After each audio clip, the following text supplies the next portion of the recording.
देश की सुरक्षा एजेंसियों ने एक बार फिर आतंकवाद के खिलाफ बड़ी कामयाबी हासिल कर ली। आपको बताएं कि गुजरात एटीएस ने जैसे मोहम्मद से जुड़े 5 और संदिग्ध आतंकवादियों को गिरफ्तार कर लिया है। इससे पहले इसी मामले में 8 संदिग्धों को पकड़ा गया और अब कुल मिलाकर आपको बताएं कि गिरफ्तारियों की संख्या 13 हो चुकी है। आप सोचिए 13 आतंकवादी गिरफ्तार किए गए हैं।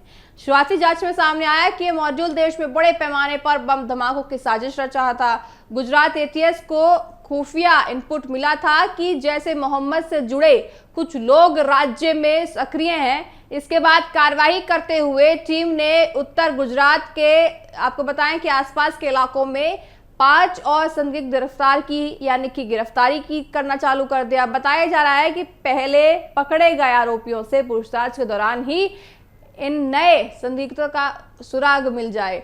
जांच एजेंसियों के मुताबिक मोहम्मद आपको बताएं कि अमीन और साथ ही जो अन्य आतंकवादी बरामद हुए हैं लेकिन उनको पकड़ा गया है, अब उनसे जांच करने का पूरा प्रयास किया जा रहा है। आपको बताएं कि जांच में यह भी सामने आया है कि आरोपियों ने गन पाउडर और अन्य जो पदार्थ है उनको जुटाना भी चालू कर दिया था। इतना ही नहीं, उन्होंने सुनसान इलाकों में कई बार छोटे स्तर पर विस्फोट करने का भी पूरा प्रयास किया।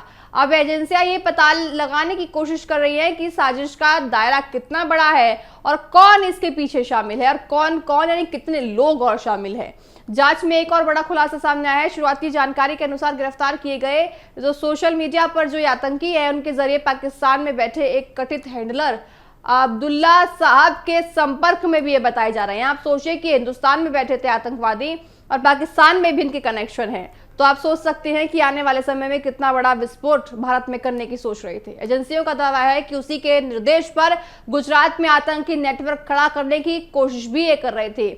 जांच में ये भी सामने आया कि इस नेटवर्क तक करीब 3 लाख रुपए की रकम भी पहुंच दी गई थी, यानी कि उनके पास पैसे भी आ गए थे कि आप आतंकवादी के तौर पर यानी कि आप कुछ बड़ा विस्फोटक भारत में कर सके। ये पैसा किस माध्यम से आया और किन गतिविधियों में इस्तेमाल होना था उसकी जांच जारी है। ये पता लगाया जा रहा है कि आखिर इसका काम क्या था। जो पैसे उनको मिले हैं वो उस पैसे का करने क्या वाले थे। जांच एजेंसियों के अनुसार कुछ आरोपी गुजरात के पटल स्थित एक मदरसे में रह रहे थे। वहां से कुछ आपको बताएं कि दस्तावेज भी बरामद किए गए हैं। हालांकि जांच में अभी जारी है। एजेंसियां इस पूरे नेटवर्क की हर कड़ी जुटाने की कोशिश कर रही है। यह भी पता लगाया जा रहा है कि क्या इस मॉड्यूल के तार देश के दूसरे राज्यों से भी जुड़े हुए हैं या फिर सिर्फ गुजरात तक सीमित है। राजनीतिक तौर पर यह मामला अहम माना जा रहा है। केंद्र सरकार लगातार ये कहती रही है कि आतंकवाद के खिलाफ उसकी जीरो टॉलरेंस की नीति है। सुरक्षा एजेंसियों की खुली छूट भी दे रखी है। वहीं विपक्ष का कहना है कि राष्ट्रीय सुरक्षा के मामलों में राजनीति से ऊपर उठकर देशों आपको बताएं कि दोषियों के खिलाफ सख्त कार्रवाई होनी चाहिए।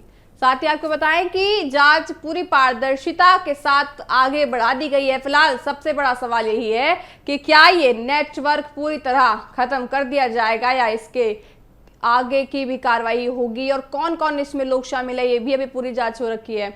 पाकिस्तान से जुड़े कथित संपर्कों की हकीकत क्या है, ये कोशिश कर रहे हैं पूरी तरह से खुलासा करने की।